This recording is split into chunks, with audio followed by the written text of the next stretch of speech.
সবাই ডিসপ্লে মনিটরে দেখতে পাচ্ছেন? আচ্ছা, ফার্স্ট অফ অল দেখেন আমাদের ওয়ার্ডপ্রেসের কাজটার জন্য আমাদের কি করতে হবে?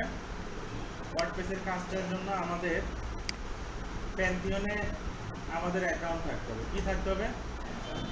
অ্যাকাউন্ট থাকতে হবে। প্যান্থিয়নে অ্যাকাউন্ট থাকলে আমরা যেটা পাবো যে আমাদের ডোমেইন হোস্টিং কিনতে হবে। বুঝতে পারলেন কি সবাই বিষয়টা? আমাদের ডোমেইন এন্ড হোস্টিং কিনতে হবে না, আমাদের প্যান্থিয়নটাই ডোমেইন হোস্টিং এর কি দিবে? কাজটা করে দিবে। তো আমরা চলেন সবাই যাই, আমরা প্যান্থিয়নে চলে যাচ্ছি।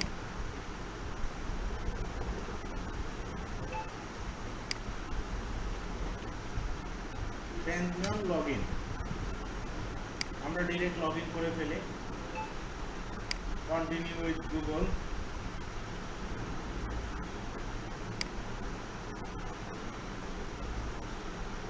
কন্টিনিউ। এই জায়গায় আপনাদের কয়েকটা ইনফরমেশন দিয়ে, বুঝছেন?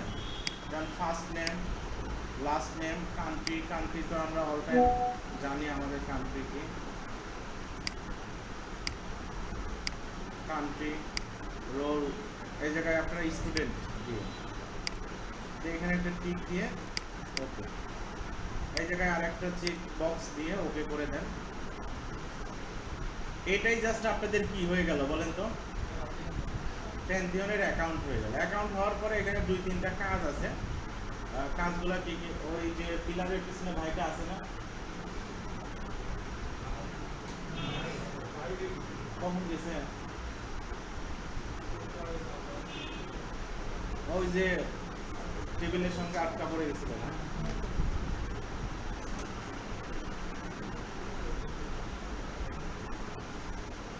আচ্ছা দেখেন আমাদের এখানে প্যান্থিয়নে জাস্ট অ্যাকাউন্টটা কমপ্লিট। আগে আমরা ডিরেক্ট এখানে সাইট ক্রিয়েট করতে পারতাম, কিন্তু এখন যে কাজটা তারা করে দিছে, এখন তারা ই করছে আপনার এই জায়গাটায় আমাদের একটা ওয়ার্ক স্পেস ক্রিয়েট করতে হবে। কি ক্রিয়েট করতে হবে? এখানে একটা, এখানে ওয়ার্ক স্পেস দিবেন। দেওয়ার পরে ওয়ার্ক স্পেসের একটা নাম দেয়, যেমন আমরা দিচ্ছি কি ল্যাব সি। ল্যাব সিতে ইয়ে হচ্ছে আমরা ল্যাব সি 6 দিলেও হবে। Lab C 6। আচ্ছা, এটা কি আমাদের ওয়েব এজেন্সি না? আমরা জাস্ট একটা প্রজেক্ট করব, ওয়েব এজেন্সি না। এরপরে এখানে আর কিছু করতে হবে না, আপনারা ডিরেক্ট কন্টিনিউ করবেন।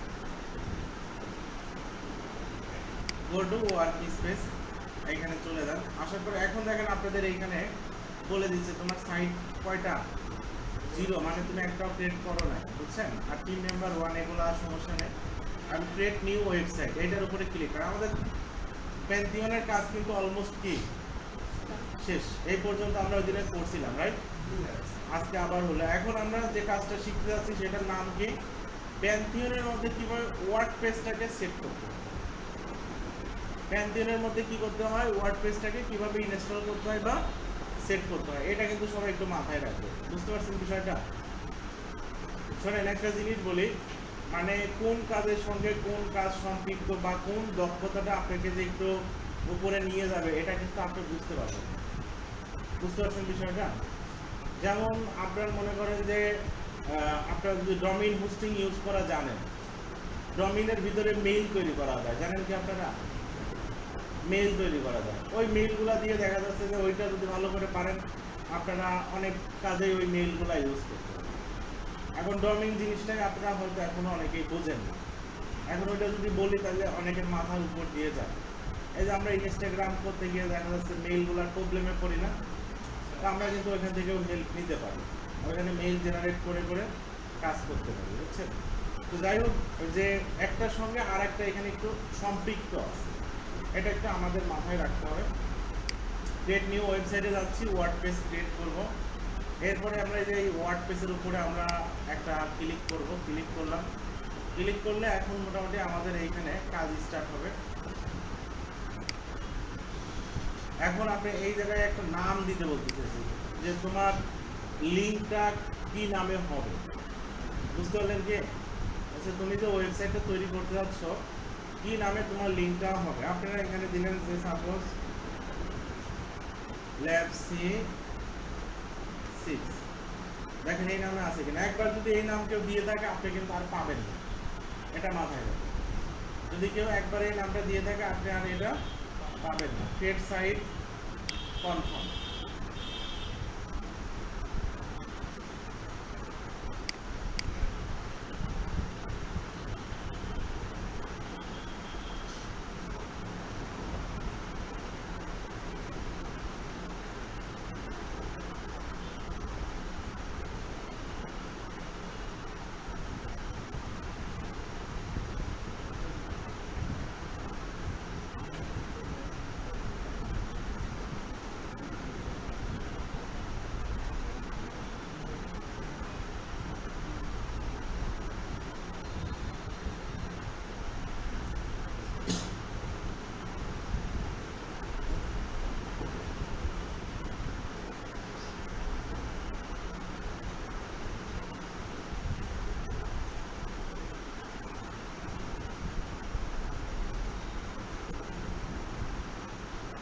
একটু সময় নিবে।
এই যে দেখেন আমাদের কি হয়ে গেল, ওয়ার্ড পেজটা মোটামুটি আমাদের এখানে বেসিক্যালি সেট আপ হয়ে গেছে। শোনেন, এখন একটা জিনিস আপনাদের বলে রাখি, প্রতিটা ডাইনামিক ওয়েবসাইটে দুইটা পার্ট থাকে। কয়টা পার্ট থাকে? দুইটা। একটাকে আমরা বলি অ্যাডমিন প্যানেল, আর একটাকে বলা হয় ফ্রন্ট এন্ড। একটাকে অ্যাডমিন প্যানেল বলা হয়, আর একটাকে কি বলা হয়? কন্টেন্ট বলা হয়। অ্যাডমিন প্যানেল যেটা, সেটা হচ্ছে যে মালিক, যে অ্যাডমিন, তার জন্য ওই সাইটটা, এটা হচ্ছে অ্যাডমিন প্যানেল। আর ফ্রন্ট এন্ড হচ্ছে যারা ইউনিভার্সাল ইউজার, আমরা যেটা দেখতে পাই সেটাই কি ফ্রন্ট এন্ড। মানে যে যেমন প্রথম আলো ওয়েবসাইটে গেলে আমরা নিউজ পড়ি, এটা হচ্ছে ফ্রন্ট এন্ড। আর নিউজ যে পাবলিশ করতেছে অ্যাডমিন প্যানেল, ওটা মালিক পক্ষের কাজ। হ্যাঁ, তো আমরা এখন গো টু ড্যাশবোর্ডে চলে যাই। গো টু ড্যাশবোর্ডে গেলে এইখানে দুইটা বাটন দেখতে পাবেন, একটা হচ্ছে ডেভেলপমেন্ট সাইট, আর একটা হচ্ছে আপনার ডেভেলপমেন্ট সাইট, ডেভেলপমেন্ট অ্যাডমিন। বুঝতে পারলেন বিষয়টা? ডেভেলপমেন্ট সাইট, ডেভেলপমেন্ট অ্যাডমিন, আপনারা দুইটা দেখতে পাবেন। মানে একটা ওয়েবসাইটই কিন্তু এখানে ওয়েবসাইট একটাই, কিন্তু দুইটা কি আছে, দুইটা পার্টের লিঙ্ক সে দিছে। তো আমরা যদি অ্যাডমিনে যাই, আমাদের অ্যাডমিনে গেলেই হবে। আমি এখন কন্টিনিউ করে দিলাম অ্যাডমিনেই, এরপরে আমরা কন্টিনিউ করে দিচ্ছি। এই জায়গায় এখন আপনার দুই তিনটা একটু ইনফরমেশন দিতে হবে। যেমন বেসিক্যালি এটাকে সাইট টাইটেল দেন,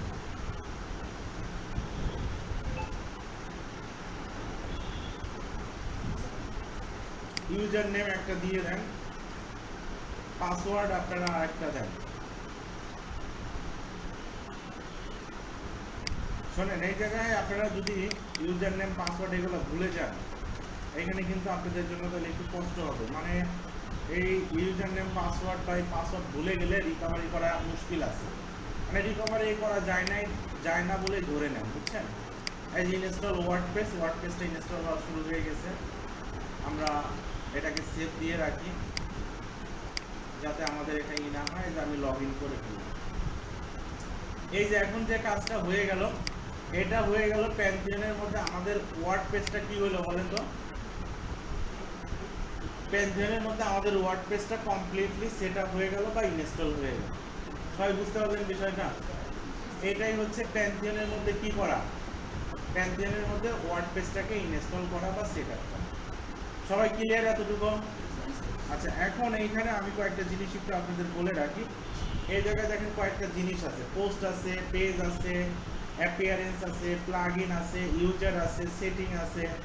তো এইগুলোর কাজগুলো যখন আপনারা বুঝে যাবেন, আপনার জন্য একটা ওয়েবসাইট বানানো কোনো ব্যাপারই হবে।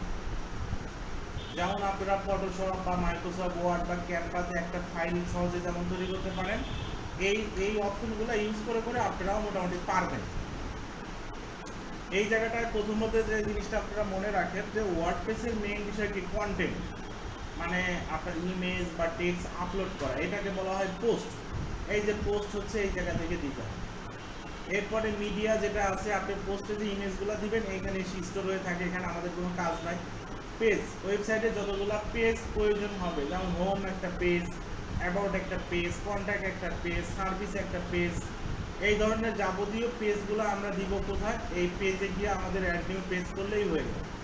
কমেন্টস আমাদের এখনই ওইভাবে লাগবে না। কমেন্টসটা হচ্ছে আপনার কোনো ওয়েবসাইট যদি হয়, সেই জায়গাটায় যদি আপনি কমেন্টসের অপশনটা চালু করেন, তাহলে মানুষ কমেন্টস করলে এখানে এসে দেখতে পাবে না।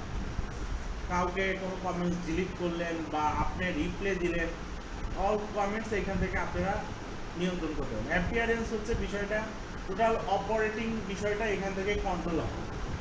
যেমন আপনাদের পিসিগুলো অপারেটিং হয় কি উইন্ডোজ থেকে না, তো এই জায়গাটায় ওয়েবসাইটের টোটাল অপারেটিং বিষয়টা এই জায়গা থেকে কন্ট্রোল হবে। যেমন আপনার একটা থিম ইনস্টল করা, মেনু তৈরি করা, উইজেট চেঞ্জ করা, কাস্টমাইজেশন করা, সবগুলো অপশন আমরা এই অ্যাপিয়ারেন্সের মধ্যেই পাবো। অ্যাপিয়ারেন্সটা ধরে নেন অনেক ইম্পর্টেন্ট একটা কি অপশন। বুঝতে পারলেন সবাই বিষয়টা? আচ্ছা, এরপরে আছে প্লাগইন। প্লাগইন হচ্ছে কি, ওয়ার্ডপ্রেসের নিজস্ব ছোট ছোট কিছু সফটওয়্যার আছে, যেগুলো ইনস্টল করলে আমরা অনেক সুন্দরভাবে কাজগুলো কি করতে পারি। যেমন মোবাইলে আপনারা কেনার পরেই অনেক কিছু থাকে না, যেমন বিকাশে লেনদেন করা, নগদে লেনদেন করা, এরকম বিষয় থাকে কি বলেন তো। আমাদের এই সফটওয়্যার বা অ্যাপসগুলো ইনস্টল করতে হয় তখন পাই। তো ওয়েবসাইটেও এরকম কিছু সুবিধা ভোগ করার জন্য আপনার কি করতে হবে, আপনাকে এই প্লাগইনগুলো ইনস্টল করতে হবে। প্লাগইনগুলো আপনার ছোট সফটওয়্যার হিসেবে মাথায় রাখেন। এরপরে ইউজার হচ্ছে আপনার এখানে কে কে ইদান অ্যাডমিন, সে একজন ইউজার, তার ইনফরমেশনটা এখানে গেলে দেখতে পাবেন। টুলসটা আমাদের ওইভাবে লাগবে না। সেটিংয়ের মধ্যে কিছু ছোটোখাটো বিষয়গুলো চেঞ্জ করা হয়, যেমন কি আপনি জেনারেলে যান, দেখেন জেনারেলে কী কী পাবেন। আপনি যে ওয়েবসাইটটা করছেন, এইখানে তৈরি করার সময় যান তাড়াহুড়া করে একটা কথা লিখে ফেলছেন, এটা চেঞ্জ করতে হবে। তাহলে এই যে লার্ন ডাব্লিউপির জায়গায় যদি আপনি এখন ধরেন যে কি লিখলেন যে ট্রাস্টেড,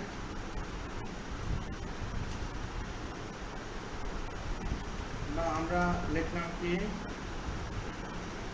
চাপাই আলো, ট্যাগলাইন মানে স্লোগান।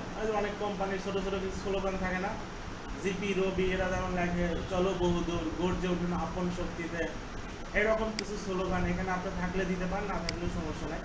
এরপর আছে সাইট আইকন। সাইট আইকনটা বেসিক্যালি আপনার প্রতিটা ওয়েবসাইটের ভিতরে দেখবেন এই যে ছোট ছোট লোগোগুলা ছোট ছোট আইকন করে দিয়ে থাকে, হ্যাঁ, এটাকেই বলা হয় কি সাইট আইকন। আমরা যদি যাই এইখান থেকে চলেন একটা সাইট আইকন আমরা চয়েস করতে পারি।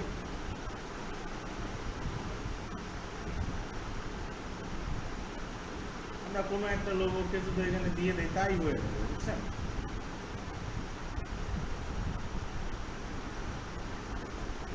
ধর এটা দিলাম না আমি, সাপোজ এইটাই আপনার লোগো বা এইটাই আপনার লোগো, এটা নিবে না, এসভিজি ফাইল তো এটা নিবে না, আপনি অন্য আর একটা দেন। কারণ এটা দেখে কি অবস্থা,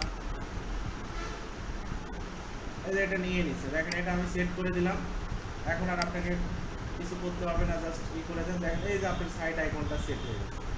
অর্থাৎ এই জায়গায় আর মোটামুটি আপনাকে কিছু করতে হবে না, এগুলা চেঞ্জ করতে যাবেন না আপনারা, এগুলা চেঞ্জ করে এগুলা অটোমেটিক ধরে নিছে। আপনি এটা সেভ চেঞ্জ দিয়ে এখন এই সাইডে এসে রিলোড করেন, যে বিষয়গুলো চেঞ্জ করছেন এইখানে তার পরিবর্তনটা দেখতে পাবেন। চাপাই আলো দেখেন একটা কথা চলে আসছে, এই যে এইখানে আছে সাইট আইকন চলে আসছে, সবাই দেখতে পাইলেন না দুটুকু? দেখেন এই সঙ্গে এখন আমি যে বিষয়টা অ্যাড করে দিব কিভাবে থিমটা ইনস্টল করতে হয়। আমি অ্যাপিয়ারেন্সের মধ্যে চলে গেলাম, থিমের মধ্যে যাওয়ার পরে থিমটা আসলে কি আমি আপনাদেরকে বলে রাখি, থিম কিন্তু ওয়ার্ডপ্রেসে কম্পালসারি, মানে রিকোয়ার্ড। থিম ছাড়া ওয়ার্ডপ্রেস কখনোই কি হইতে পারে না, শো হইতে পারে না, বা দেখানো যায় না, বা চলেই না। আমরা যে ইনস্টল করছি ওয়ার্ডপ্রেস নিজে থেকে একটা ডিফল্ট থিম দিয়ে দিচ্ছে, নাম হচ্ছে 2025। এগুলো ওয়ার্ডপ্রেসের ডিফল্ট থিম। থিমটা হচ্ছে আপনার ওয়েবসাইটটা ফাইনালি কন্টেন্ট দিলে, কন্টেন্ট ইমেজ এইগুলো দিলে ফাইনালি দেখতে কেমন হবে তার একটা স্ট্রাকচার বা গঠন। বুঝতে পারলেন সবাই? মানে থিমটা হচ্ছে আপনার ওয়েবসাইটটা কন্টেন্ট দিলে কেমন দেখতে হবে, বা এর টোটাল অপশন বা এর কি কি ফিচার, এই সব কিছুরই পূর্বে নির্ধারিত বানানো একটা কি জিনিস। এই যেগুলা ডিফল্ট আছে এগুলো আপনারা ডিলিট করে দেন। ডিলিট করলে আপনার সাইটটা কি হবে, এমবির সাইজ ছোট হবে, আপনাদের সাইটটা ভালোভাবে চলবে।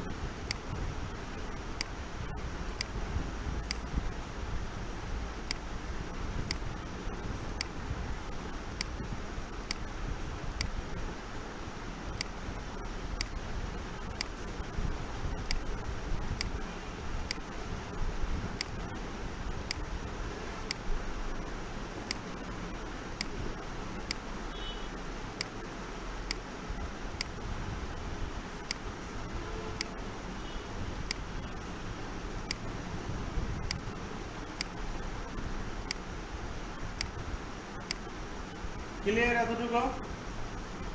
চলেন এখন আমরা থিম কিভাবে দিতে পারি। এই যে থিমের উপরে ক্লিক করে এই জিনিসটা আমরা দেখতে পাচ্ছি। এখন অ্যাড থিমের উপরে ক্লিক করবেন, তাহলে দেখেন ওয়ার্ডপ্রেসের বিভিন্ন থিম আপনাকে দেখাবে। বলছে দেখো তোমার কোনটা ভালো লাগে তুমি নাও। এই ছবিগুলোর মানে হচ্ছে আপনি কন্টেন্টগুলো দিলে এরকম এই থিমটা কি হবে, সাজানো গুছানো হবে ফাইনালি। বুঝতে পারলেন বিষয়টা? প্রথমে কিন্তু স্ট্রেসিং থাকবে, মানে কিছুই থাকবে না। যেমন আমরা এই জায়গাটায় চলেন একটা থিম ইউজ করি, নাম কি ওশেন ডাব্লুপি। এটাকে আপনারা ইনস্টল, আপনারা ওশেন ডাব্লুপি আছে, অ্যাস্টা আছে, হ্যালো এলিমেন্টর আছে, এগুলো একটু ভালো থিম। এখানে অনেক থিম আছে, মানে যে আপনাকে সবগুলা ইউজ করা শিখতে হবে তা না। সবগুলা ইউজ করা শিখতে গেলে আপনার অনেক সময় নষ্ট হয়ে যাবে। আপনার 2-3টা ভালোভাবে শিখবেন, তাহলে বাকিগুলা কি হবে, অনেকটাই জানা হয়ে যাবে। তো দেখেন আমাদের ওশেন ডাব্লুপি আমাদের ইনস্টল হয়েছে, অ্যাক্টিভ করে দিতে হয়। তাহলে এখন আপনার এই সাইডে দেখেন স্ট্রাকচারটা চেঞ্জ হয়ে যাবে। এই স্ট্রাকচারটা এখন আসলো নতুন যে থিমটা ইনস্টল করলাম ওই থিমটা অনুসারে। সবাই কি বুঝতে পারলেন বিষয়টা? তাহলে আমরা মোটামুটি আজকে যে বিষয়টা আমরা জানতে পারলাম কিভাবে